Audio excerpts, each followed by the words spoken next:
مشاهدي قناة شمس العالم الذهبية، بنرحب بيكم في فقرة جديدة من برنامج روشيتا.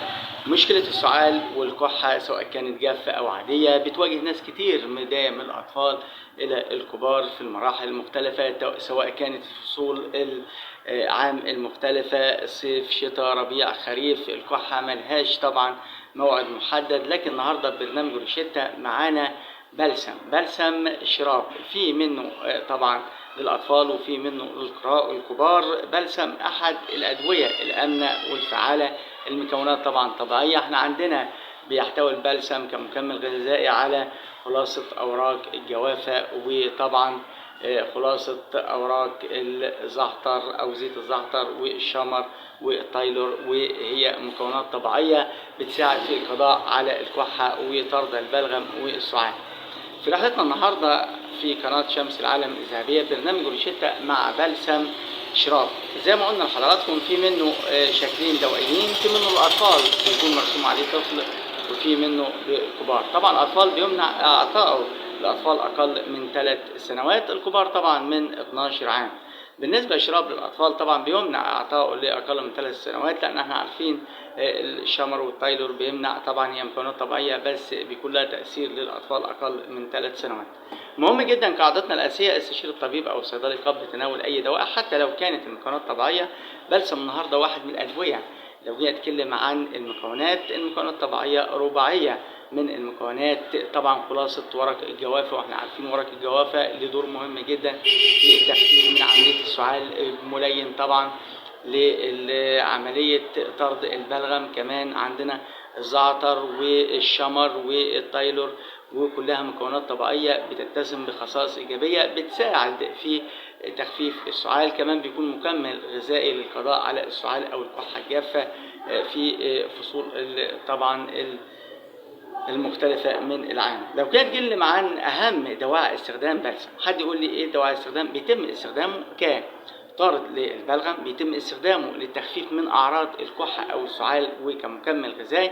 كمان بيقوي جهاز المناعة ليساعد على وقاية الجسم من التعرض لطبعا السعال. احنا عارفين مشكلة السعال بتكون مشكلة مرهقة جدا، وممكن تؤثر على عضلات القلب، وممكن تؤثر على الجسم بأكمله، وبتكون مزعجة وخاصة أثناء الليل.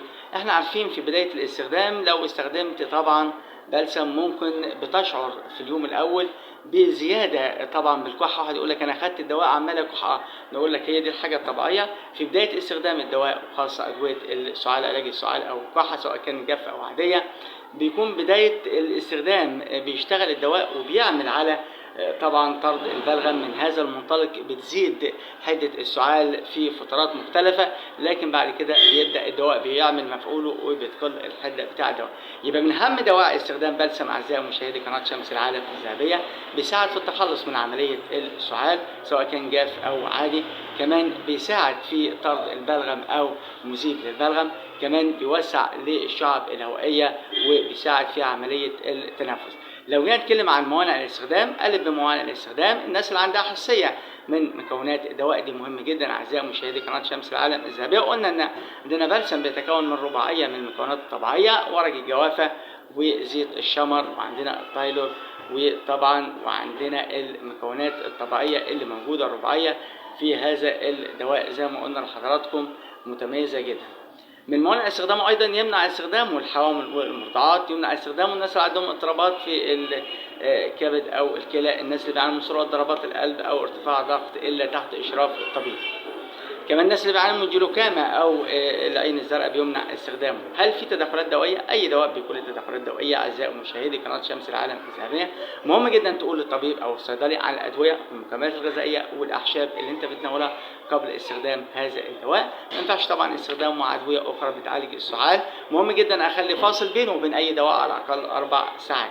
هل هناك اثار جانبيه؟ اي دواء بيكون له اثار جانبيه، لكن لو التزمنا بالجرعه وطريقه الاستخدام بنتلاشى كتير اعزائي مشاهدي قناه شمس العالم الذهبيه. من الاثار الجانبيه ممكن الميل للقيء، ممكن اضطرابات في المعده، ممكن الدوخه البسيطه، لكن مع الاستعمال ما فيش اي مشكله. لو التزمنا بالجرعه وطريقه الاستخدام ما فيش اي مشكله. من هذا المنطلق بنقول الجرعه وطريقه الاستخدام بيحددها الطبيب او الصيدلي، لكن الجرعه الاعتياديه للاطفال اكبر من 3 سنوات حتى 8 سنوات ممكن 5 مللي مرتين في اليوم، من 8 سنوات حتى 12 عام ممكن اخد من 10 مللي مرتين او 3 مرات في اليوم. طبعا من 18 عام فما فوق ممكن اخد من 3 الى 4 مرات من 10 مللي الى 15 يوم. مهم جدا يكون فاصل بين الجرعه والاخرى على الاقل 6 ساعات، على الاقل 6 ساعات. يعني الحد اقصى الجرعه طبعا 4 مرات في اليوم، ويفضل 3 مرات فقط. لكن لو ما تحسنش الدواء، طبعا الدواء ما يزيدش استخدامه عن اسبوع. لو ما حصلش تحسن اوقف الدواء، استشير الطبيب، وما يقلش استخدامه عن 3 ايام حتى لو كان في تحسن. من هذا المنطلق بنأكد أعزائي مشاهدي قناة شمس العالم الذهبية في رحلتنا النهارده مع بلسم بأشكاله الضوئية.